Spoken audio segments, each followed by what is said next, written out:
Dear guests, dear colleagues, dear students, if you don't mind, I will, because the rest of the event will be in English, I will just say a few words in Greek. Για όσους είναι κοινωνικοί επιστήμονες, το όνομα του Immanuel Wallerstein είναι ένας μύθος. Από ότι προσωπικά άρχισε σπουδές μου το 1975, ένα χρόνο μετά την έκδοση του γνωστού βιβλίου για το μοντέρνο παγκόσμιο σύστημα και δεν είχα γνωρίσει προηγουμένως τον καθηγητή.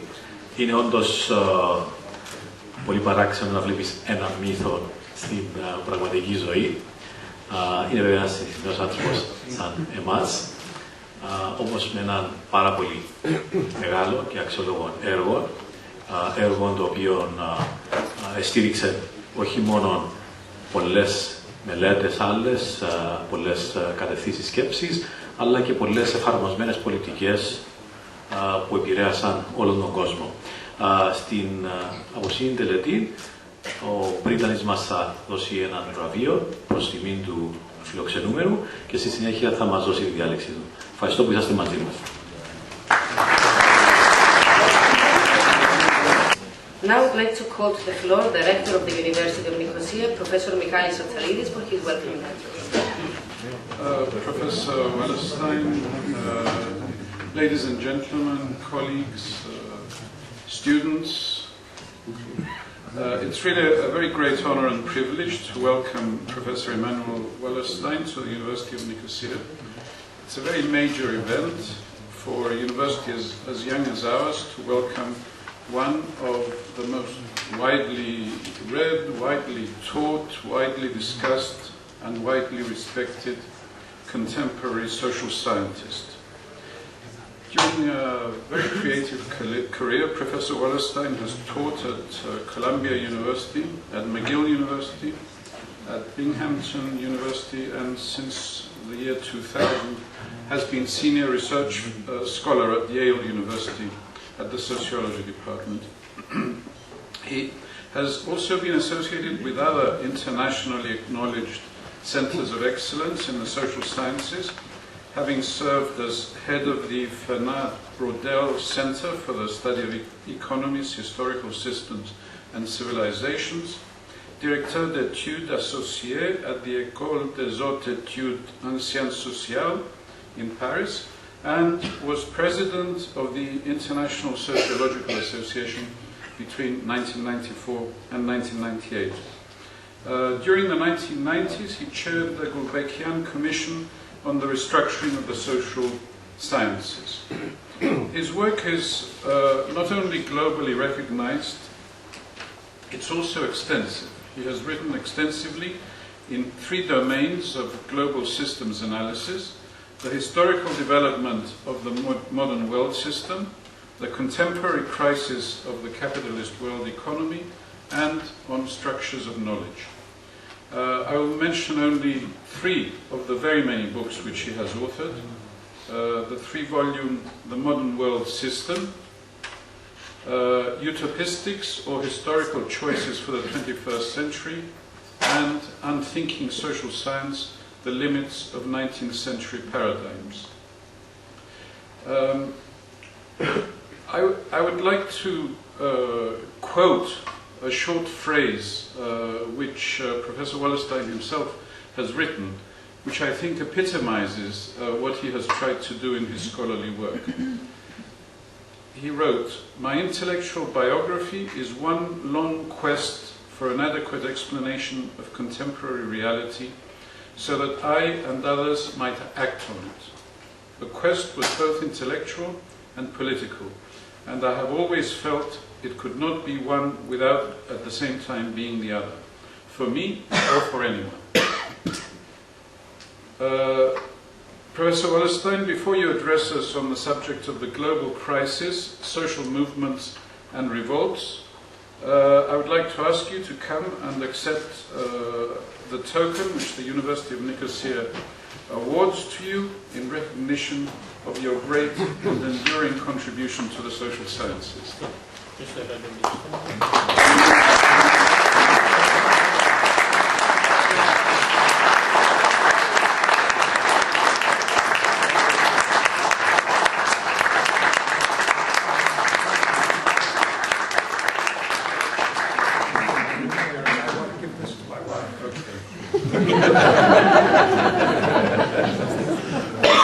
Well, I'm delighted to be here in Cyprus. This is my first visit to Cyprus, although I have to say that I have tried to follow political developments in Cyprus for a good 40, maybe even 50 years. I'm not sure when it all began in my consciousness. And Cyprus, as you know, has been explained to me several times in the last 2 days, it presents intractable problems, defying solution, to which I responded, intractable problems somehow one day get resolved, usually when people are exhausted. And also when there is sufficient generational change so that too many people can't remember what started these intractable problems.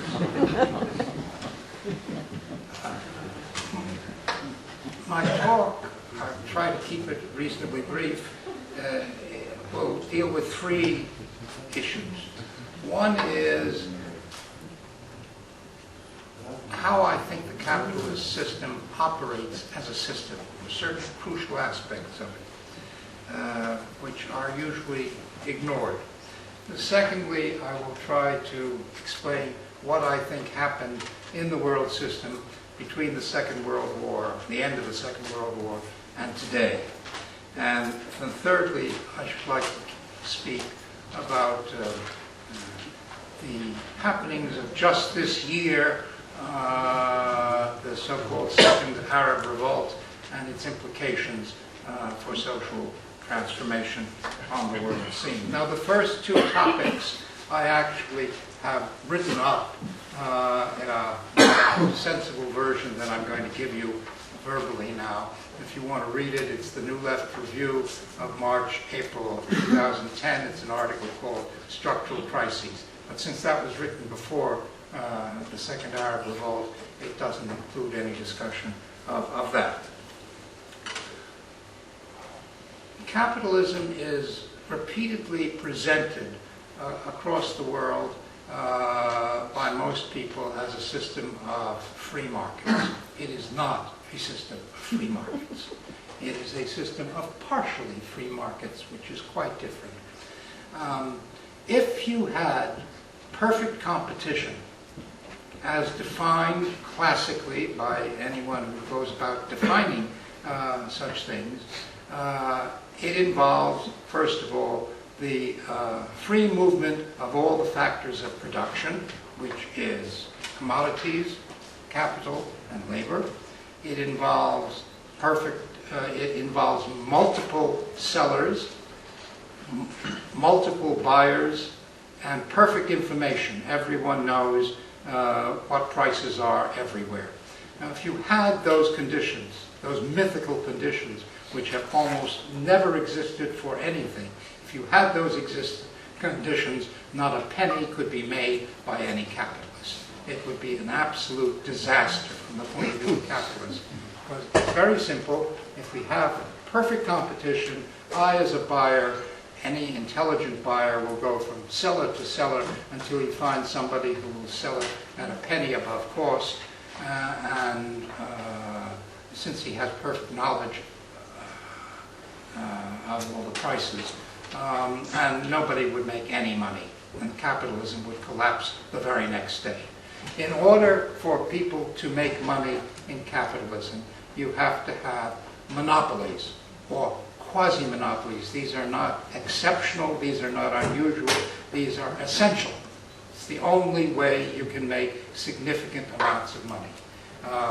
Now, the only way you can have a monopoly of any kind is to have support from some state structure, or multiple state structures, but certainly at least from one state structure who can enforce monopoly conditions. Now, I say a quasi-monopoly, since monopolies are never perfect, right? But a quasi-monopoly is essential, is sufficient to make considerable amounts of money, because the seller can demand an enormous differential between his cost of production and the price he puts on the market, limited only by the limits of effective demand. Quasi-monopolies are self-liquidating. It's very simple. If you have a quasi-monopoly and you're making a lot of money, other people see you're making a lot of money, they would like to get in on the act. It's not easy to get in on the act, but if you struggle hard with the aid of other governments, with the aid of time, with the aid of revelation of various secrets, and so forth, the monopoly disappears. The monopoly disappears, and the profitability disappears. When you move towards a relatively free market, at that point, it's true that the prices go down. That's very good for the consumers, but the profits go down. That's very bad for the producers. Quasi-monopolies have lasted historically approximately 25-30 years. We then move into another phase of relocation of loci of production. Various things happen. It takes usually another 25 or 30 years before we can have a new upturn and a new creation of a new quasi-monopoly. We give that the name of Kondratiev cycles. The name is terribly unimportant, but the reality is there. And they've been going on for 500 years. So we have periods of expansion, and then we have periods of relative stagnation, which take on the face of making money through the financial arena. Something people have been discussing lately as though it were something new in the history of capitalism. That's the first quasi-monopoly. The second quasi-monopoly is what I call a quasi-monopoly of geopolitical power. It's very important, and Schumpeter explained this at great length in various of his books. It's very important for capitalists who wish to make a significant amount of profit to have relative order in the world system. They do not, in fact, make enormous amounts of money when the system breaks down, when there's warfare, and so forth. Some few do, but most don't. This is bad for capitalists. They want relative order. The only way you get relative order in the geopolitics of the modern world system is that you have a hegemonic power. A hegemonic power is one that is able, by the strength of its economy and its political system and its cultural dominance, to, in fact, enforce the political order on the world system. We have cycles of that as well, for the very simple reason that the quasi-monopoly of geopolitical power is self-liquidating. It's a longer cycle. We've only had 3 hegemonic powers in the history of the world system: the United Provinces in the 17th century, the United Kingdom in the 19th century, the United States in the middle of the 20th century. Perfect control of the world system is limited in time, but it's very effective when it happens. But it's self-liquidating because, once again, all the things that sustain the quasi-monopoly get undermined. For example, the superiority in military power is undermined when it's actually used. Military power is most effective as a menace. When it's used, 2 things happen. First of all, the users pay a price for using it, and that gets them into various kinds of difficulties at home. Everybody likes to be the hegemonic power. Few people like to pay the price of being the hegemonic power. And also, other countries get stronger economically, and the advantages of the hegemonic power had fritter relatively and comparatively. Now, I give you all that as a preface to explaining what happened in the world since the Second World War. The United States emerges from the Second World War as the only industrial power whose industry has not been wrecked in various ways by the happenings of the Second World War. From Western Europe right through to Japan and all points in between, there was a massive destruction of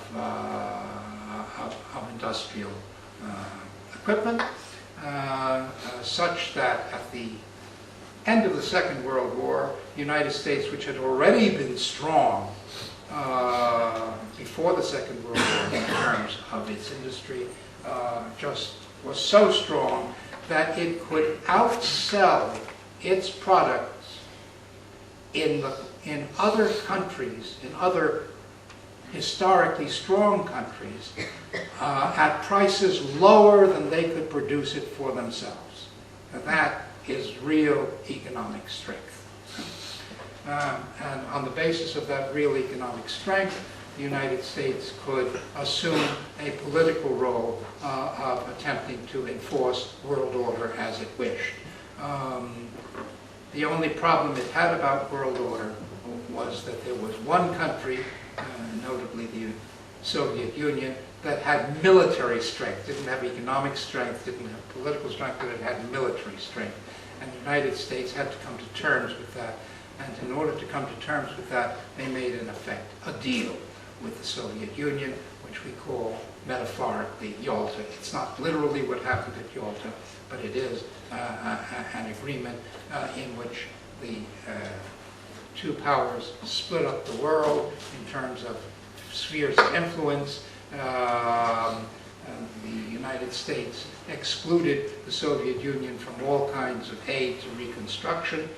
They had to go it alone, and then they could shout at each other and yell at each other. That was called the Cold War, without meaning it, because the point of yelling at each other was not to change the other. They made a deal that they weren't going to change the other by military force, but to keep their allies in line, and it worked reasonably effectively.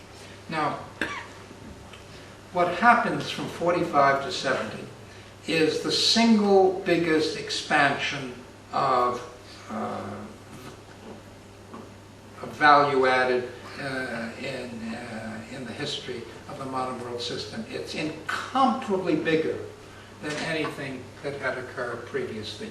We talk of, I don't want to get into the history of the discussion about the so-called Industrial Revolution in England in the late 18th century, early 19th century, but it pales into insignificance compared to the expansion that occurs between 1945 and 1970. It's absolutely enormous.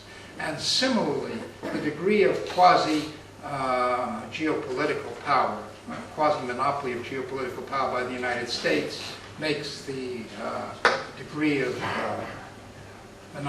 quasi-monopoly by Great Britain and even earlier by the United Provinces pale and insignificant. So we have this absolutely massive expansion of the system.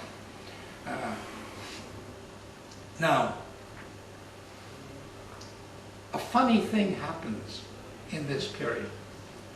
You would think in this period that with the United States in effect running the world, by which I mean they get their way 95% of the time on 95% of what they want, which is incredibly high, you would think that this is not a good period for the historic anti-systemic movements. The historic anti-systemic movements of the communist parties, the social democratic parties, and the national liberation movements, of which Archbishop Makarios was a very notable leader. Now, the curious thing is that in this period of maximum U.S. power, this was the period in which the historic anti-systemic movements flourished. They had all started as weak movements in the late 19th century, and between 1945 and 70, they came to power virtually everywhere. There was a third of the world in which communist parties were in power. There was a third of the world, the Western world, in which social democratic parties were in, quote, alternating power in almost every country, and I include the New Deal Democrats as a social democratic party. They were in alternating power in a situation in which the conservative parties accepted their basic demand, which was the welfare state. So the alternating power was just a minor alternation. And it is the period in which in the whole of the South, in Asia, Africa, and indeed in Cyprus, the national liberation movements were winning out in country after country. And you have to say to yourself, isn't that curious that these movements, which presumably are opposed to the capitalist world economy as a system, to the United States as a hegemonic power, and so forth, are all coming to power? Well, it's very simple, right? Basically, when things are going well, you don't want to expend energy and money trying to suppress this rising of all ships on the horizon. If in the economy, from the point of view of a producer, it's easier and more sensible to allow his workers to demand higher wages than to have a strike which will close him down for a couple of months and he'll lose more money from the strike. There's no good reason why he shouldn't give more money to. If the same thing happens with the national liberation movements. It is easier for the United States and the Soviet Union to collude in allowing bit by bit these movements to come to power than to try to suppress them. Where they try to suppress them, they lose out. Vietnam being the perfect example of this. So we have this massive expansion of the world system, massive expansion of the economic base of the world system, massive expansion of U.S. power, and the coming to power of all these so-called anti-systemic movements. Okay. This doesn't last. It doesn't last for all the reasons of the self-liquidating character of quasi-monopolies, but also the self-liquidating character of the anti-systemic movements coming to power. Because what was 1968? 1968 was a world revolution, meaning it took place in the communist world, it took place in the Western world, and it took place in the Third World, right? And one of the major complaints of all the rebels, student workers, etc., in various parts of the world, in different languages everywhere, one of the major complaints was about the anti-systemic movements.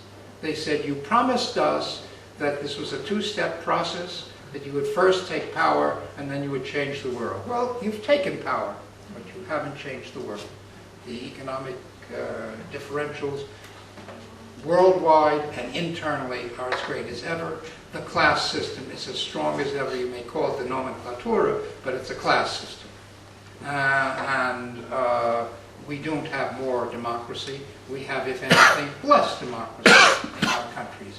So there was a revolt against all the anti-systemic movements, which suddenly transformed the geo-culture of the world system. Because from a situation in which the centrist liberals had dominated the world system for 100, 150 years and turned the so-called right and the so-called left into mere avatars of their centrist policy, we suddenly have the restoration of a trinity. So now we move into the period from 70 on. And what happens? Economically, what happens is what usually happens, right? First of all, there is relocation of industries. Why? It's very simple. If an industry is less profitable, right? It's important to, if you want to survive at all, to cut effectively wage levels, so you move to areas of historically lower wage levels, which are always in existence. These areas all say, wonderful, we are developing. Right? South Korea is developing. Right? India is developing. Nigeria is developing. Brazil is developing. But what it means is that they have been the recipients of the weaker industrial bases. Right? In the meantime, people who control capital realize that they can't make significant amounts of money for the moment out of production. Where can they make significant amounts of money? It's in finance. But what does finance mean? Finance means you lend money to people who can't afford to pay it back. You create debtors. And if you look at what happened from 1970 right up to 2010, you will see, thank you. Oh, okay. You will see a succession of debtors. And the problem with debts is that it's wonderful to take the money, but you have to sooner or later pay it back. So debtors always collapse. Now, we had, for example, with the famous oil price rises of the 70s, we had piles of money flowing in to a certain number of countries called oil-producing countries who couldn't absorb all that money. So what did they do with it? They put it into banks. Which banks? Primarily in Germany and the United States. What did these banks do with this money? I'll tell you what they did. They sent people out, literally, physically sent people out, who went around to speak to finance ministers all over Asia, Africa, Latin America, and Eastern Europe, and said, wouldn't you like to borrow some money?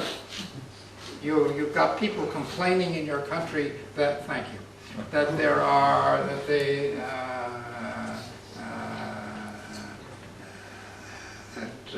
there is a, their incomes are going down, you've got restless people, you can buy them out if you just have enough money. Well, the finance ministers all responded favorably to that idea, but you know, the price of the loan kept going up and up as the interest payments went up, and it didn't take too many years before we had what was then called the debt crisis. Now, you may have read that the debt crisis begins in Mexico in 1982 when Mexico announces that it can't pay back its debt. But that's incorrect. The debt crisis began in 1980, and it began in Poland when the Polish government couldn't pay back its debts. And what did the Polish government do? They said, like any good government faced with this problem, we'll squeeze the workers. They squeeze the workers, and that gives rise to solidarity, which is the beginning of the debt crisis. Anyway, I can go on with this. The next debtors were the creation of junk bonds, which had to be paid back, and that collapses after about 10 years. Then there's the attempt of getting individual persons to become indebted. Then there was the process of indebting the U.S. government more and more. And finally, as you all know, in 2008 or 7, we discovered there was a problem called the housing subprime debts. But that was the next to last of a series, because we're about to have the shoe fall once again with the problem of sovereign debts. Okay? So what happens from 1970 to today is we're in the biggest collapse just as 1945 to 70 was the biggest expansion of the world economy, the period from 1970 to today is the biggest collapse, much greater than any previous one. And combined with now the reemergence of a true right and a true left. Now, then what happens? Politically, the right is much more able to get its act together after 1970 than the world left. There's no question. The world left is absolutely thrown into a tizzy by the collapse of its whole frame of thinking about the world, and is looking for alternate solutions which it doesn't come up with for a long time. The right comes up with solutions right away. These are called neoliberalism. These are called globalization. These are called export-oriented growth, etc., etc., etc., and they do splendidly.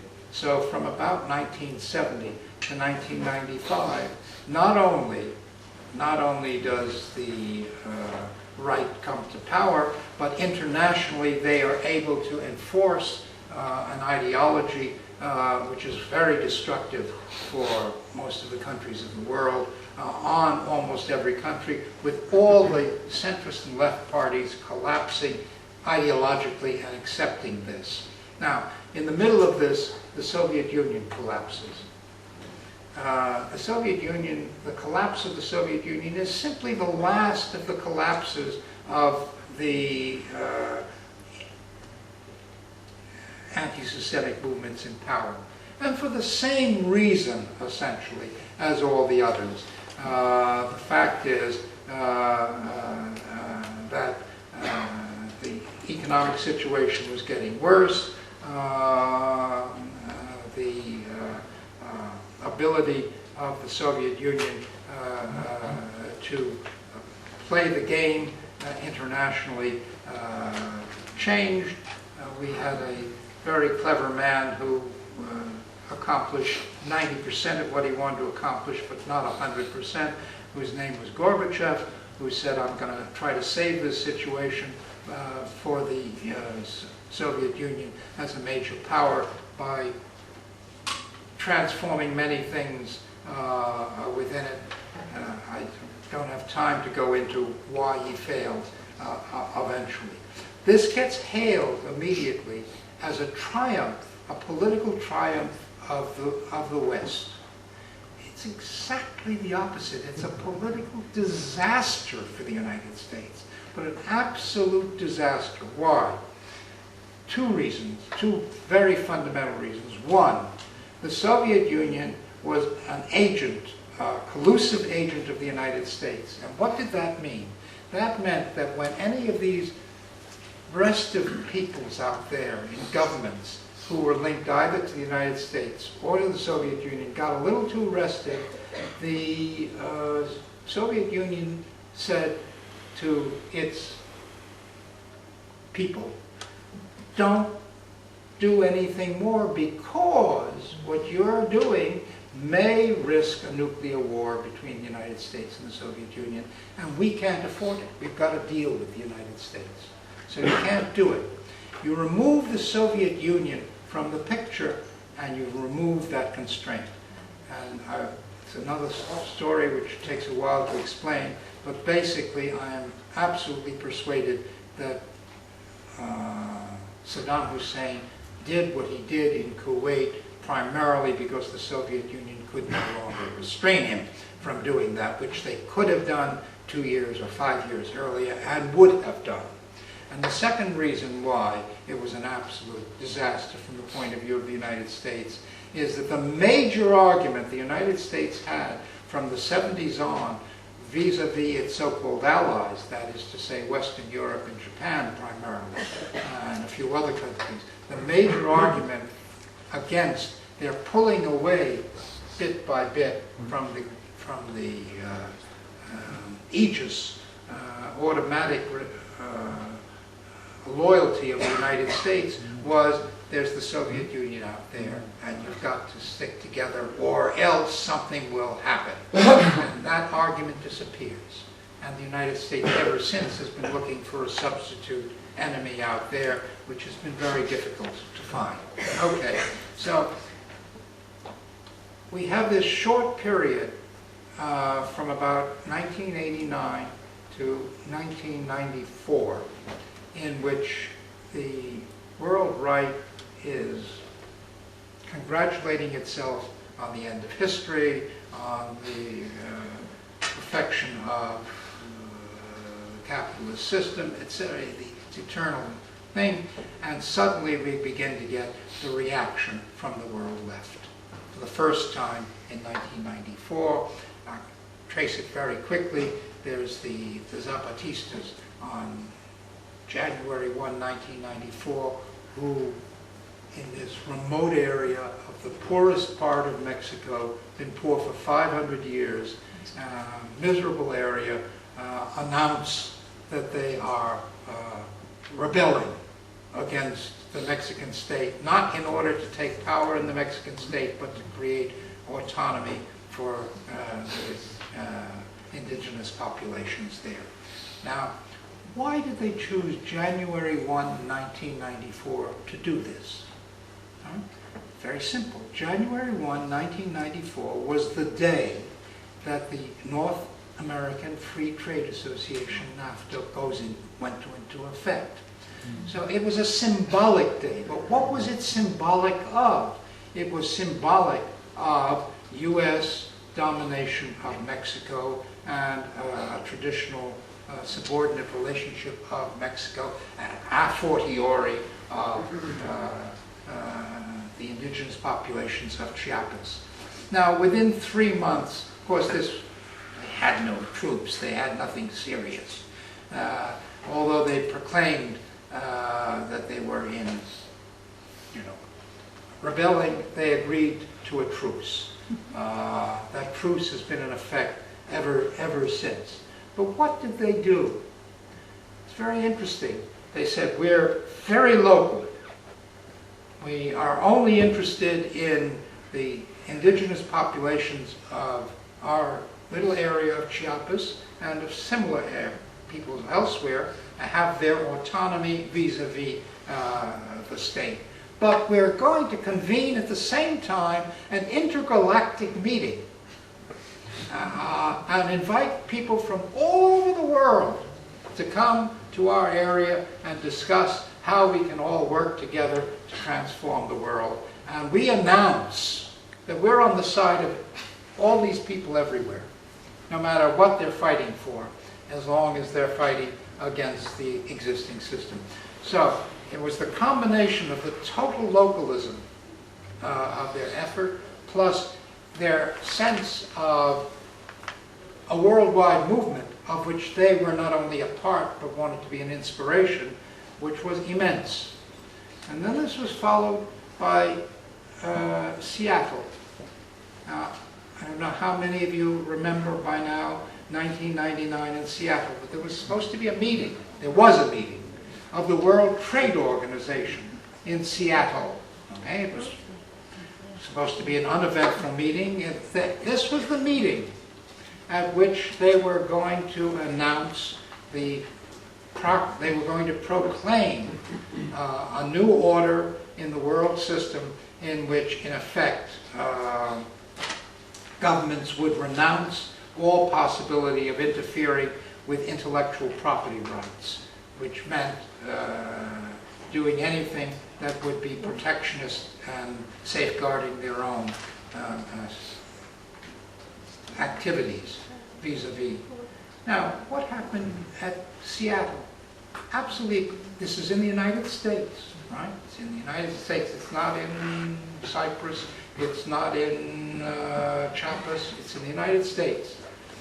And 3 groups organized popular demonstrations outside the meeting. Totally unexpected. 3 groups that had never worked together. One group was the Trade Union Federation of the United States, the AFL-CIO. Second group were the environmentalists. They had been at odds, enormous odds, for years. And the third group, we can call them roughly the anarchists. Okay? And lo and behold, these groups not only worked more or less together, but they stopped the meeting. They stopped the meeting. Those measures on international property rights were never passed. And they have never been passed since. And the World Trade Organization is there on paper, but it's a meaningless organization now. So, absolutely remarkable that in the United States, mostly with U.S. organizations, stopped a major effort of the world right from proceeding forward. Now, you may know that after that, there was a sort of copycat business of trying to stop similar things in a whole series of countries around the world. And one of the most remarkable things is the response of the major states of the world was to try to locate the new meetings in more and more remote areas, mountain areas, areas where the government could keep out anybody from coming into the country, and so forth. So they forced, over a period of 3 or 4 years, the major governments of the world into sort of bunkers against the pressure of these popular movements. And then the third thing was the creation of the World Social Forum in Porto Alegre in 2001. So suddenly the world left was back on the scene and contesting basically the world right. Now, I don't have time to explain to you why I think the world system is in structural crisis, but it is. And what that means essentially is that the system, I just have to say that, I mean, otherwise I'll be here all night. The system is bifurcating, and it's bifurcating not over the question capitalism or no capitalism, but what will replace the capitalist system. Because the capitalist system is no longer capable of permitting the endless accumulation of capital for capitalists, so they're not really interested in the capitalist system anymore, but they're interested in some system that will preserve the 3 great advantages of the capitalist system, which is hierarchy, exploitation, and polarization. But you don't have to have a capitalist system to do that. You can have a different kind of system. And of course, there is the spirit, what I call the spirit of Porto Alegre, which is trying to create a system that is relatively democratic and relatively egalitarian, kind of system the world has never known. So, we are in this structural crisis. It will go on for the next 20, 30, 40 years. It's an awful time in which to live because the world is in a situation in which there are enormous fluctuations which are unpredictable and uncontrollable. And we're living amidst them right now. And that is an unpleasant time in which to live. It gives rise to an enormous amount of random violence and not so random violence. So let me stop with that and just get to what's happened just the last few months. One of the problems right now, everywhere in the world, is that governments, because of the so-called last crisis, but it's only the latest, have much less revenue coming in and much higher demands on expenditures. So there's a squeeze. All governments in the world are facing this squeeze, except presumably, and I'll come to that in a minute, except presumably the so-called emerging nations. Okay? Faced with this squeeze, all governments are reacting in the same way, which is basically to try to cut the amount of expenditures on welfare state elements without raising taxes. Absolutely impossible, but they're all trying it. The United States is trying it, Western Europe is trying it, Tunisia was trying it, Egypt was trying it, everybody has been trying it, right? Well, you know, it spills over at some point. at some point people react. What happened in Tunisia, a nice little country. I've been to Tunisia a number of times, very pretty country. It has a reasonably honorable history as an anti-systemic movement. The Neo-Destur was one of the historic fighters for national independence and so forth and so forth. But it was super corrupt.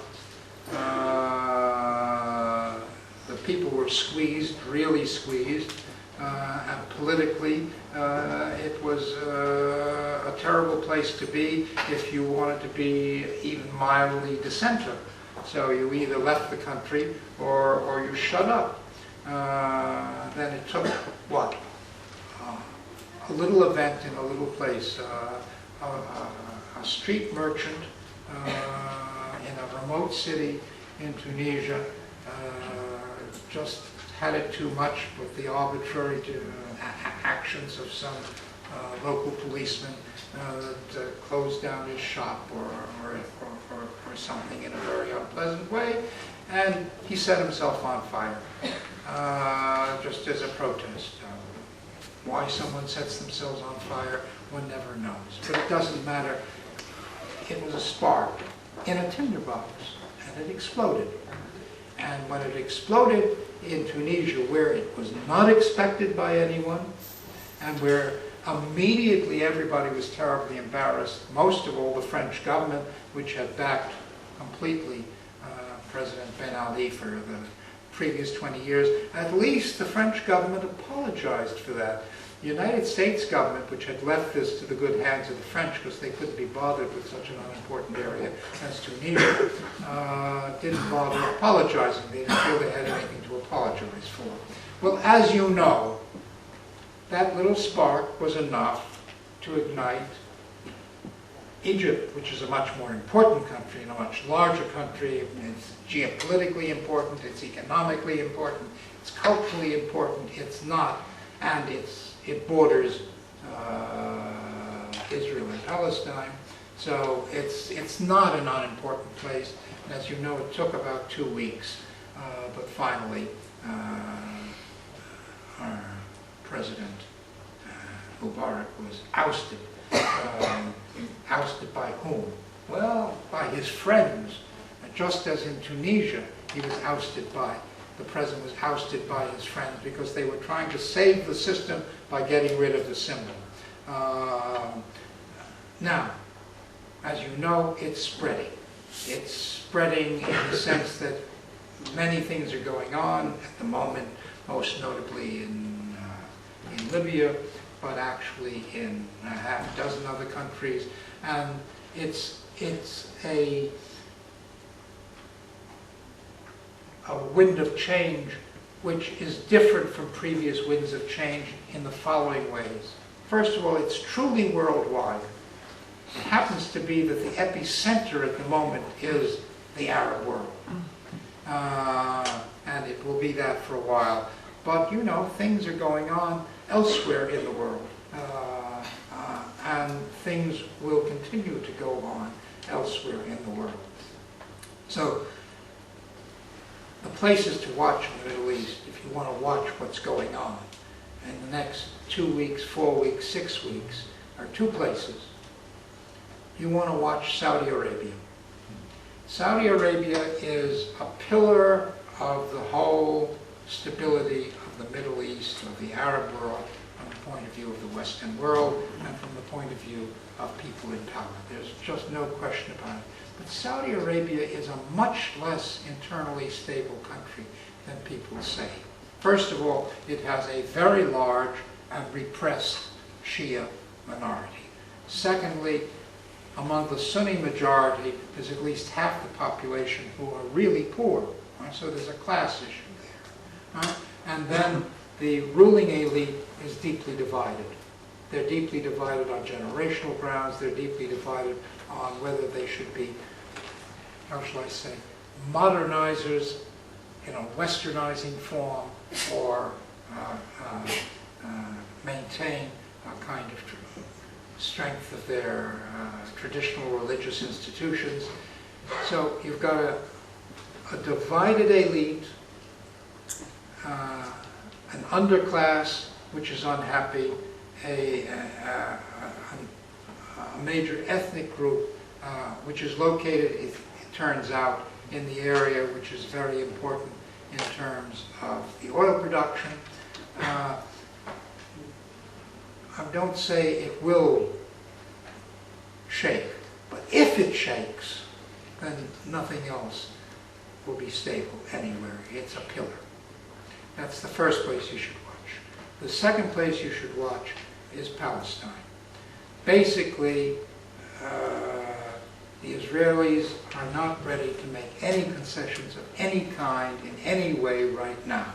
Their line is a really super hard line, and politically it's impossible, even if some political leader wanted to change that in terms of the voting population in Israel. But what really keeps that going is the split on the Palestinian side between Fatah and Hamas. And were those two groups to come to some agreement, then even the Israelis may suddenly realize the strength of this force, whether they like it or not, and need to make some serious concessions, which they are not at all interested in making now, and which no U.S. government is capable of making them for internal political reasons in the United States. It's not a question of what Obama wants or doesn't want, what his real attitude is, and so forth. The fact is, politically, he wants to get reelected, and politically, to get reelected in 2012, he cannot take a hard line vis-a-vis Israel. It's just not politically possible. It's nothing to do with geopolitics. It has everything to do with U.S. internal politics. Okay? So here we have this explosion going on. Where will it lead? Well, the problem with winds of change is it's very easy to knock down the symbols of tyranny. It's then everybody says retrospectively, oh, they were terrible. You know, I mean, Ben Ali was terrible, Mubarak was terrible, and whoever else gets knocked down will be said by everyone to be terrible. We always knew he was terrible. Okay? That's irrelevant. The question is, everybody wants, nonetheless, the new system to keep them in their favorable position. And so, in country after country after country, we're going to have not only internal struggles over the next 6 months or 12 months, but of course the outsiders are all interested. The United States is interested, Iran is interested, but even Turkey, France, Great Britain, China are interested. Even Russia is interested in what happens in these countries, and will all try to put in their 2 cents. So we are in a very unclear situation, but it's a very explosive one. And it's part now of this incredible fluctuations. Just take the fluctuations in the currencies. One of the last remaining strengths of the U.S. as a ex-superpower is the fact that it still is the reserve currency of the world. But it's also true that other countries are delinking slowly from it. The problem, you see, of delinking is not so easy. Suppose you're the governor of the Bank of China, or whoever is really making the decisions in China about its money.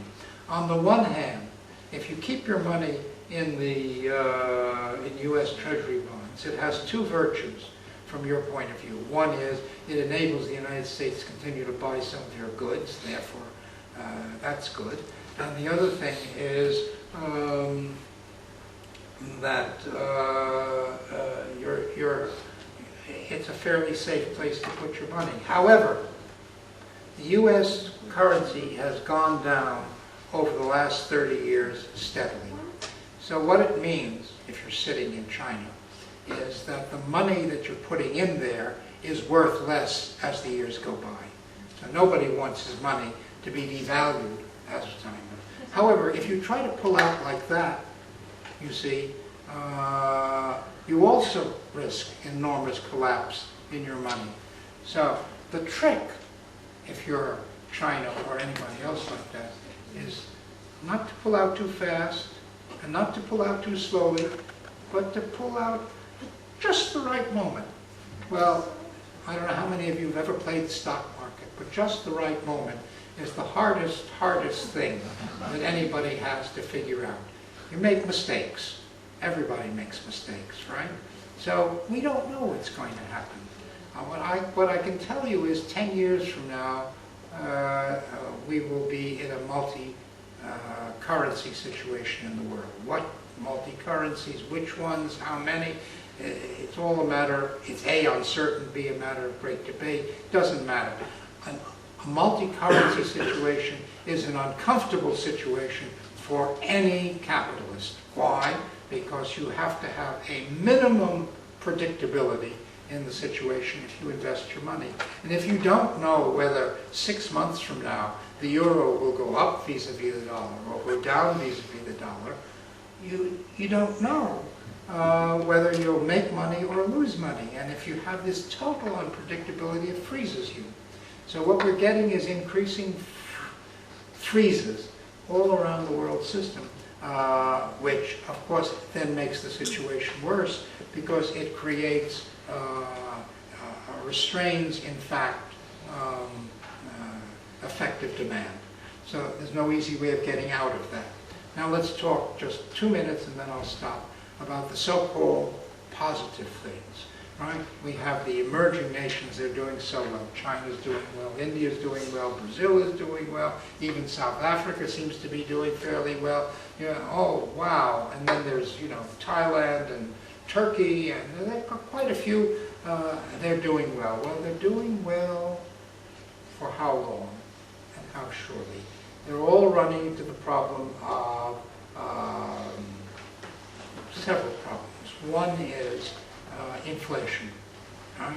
And inflation, how do you deal with inflation? Well, you know, you can try to get more internal expenditures, except that your people are being very cautious about that. And then suddenly there's this increasing gap in China, in India, in Brazil. The gap between the upper strata and the lower strata are getting greater and greater. And insofar as China, India, Brazil expand the percentage of their population which is living reasonably well, you don't have to expand 100%. They expand 1/3 of their population. That's an enormous amount of people. It's not a small amount of people. And it means at that point that you have to have energy for them, you have to have food for them, you have to have water for them, you have to have, etc. And in point of fact, we're short of these things all over the world because of the expansion of world population. So we've got another constraint, which is that we're having big fights now over water rights, over access to food, and again, another thing that freezes people, okay? And also makes it impossible to continue the nice expansion. So the way I put it is, the great so-called economic success of the emerging countries is accentuating the problems of the capitalist world system, are making it more difficult as a system to survive rather than less difficult. It's not a solution. People go on trying to make money and develop, of course, but it makes things absolutely worse. So we are in this fluctuating situation, very uncertain, bifurcation over the next 20 years. And now I'll end on the final note, which is, should we be pessimistic or optimistic about the solution that comes out after 20, 30, 40 years? And the answer is 50-50. Yeah, but then I always, because people always laugh when I say that, I always say 50-50 is really a lot. It's not a little, it's a lot. Because what it means is, you see, when a system is relatively normal and stable, big attempts at changes get pulled back to the equilibrium, and the effect is very small. So the great effect of the French Revolution, enormous energy put into it, and 100 years later, how much really changed inside France? Much less than people say. Enormous social energy went into the Russian Revolution. And today, in 2010, how much different is it from 1913 in Russia? Much less. Okay? It was pressed back to the equilibrium. But when a system is in this final stage, when it's in structural crisis, then in fact you get wild fluctuations and very little impact. Wild fluctuations, and every little effort affects the outcome. So the reason why you can't predict the outcome is that there are an infinite number of actions by an infinite number of actors at every nanosecond. At every nanosecond. And it means, you know, the theorists of complexity science talk of the butterfly effect. You've heard of the butterfly effect, right? A butterfly flaps its wings over here, and at the other end of the world, something changes in the climate because that little act. Yeah? We are all little butterflies.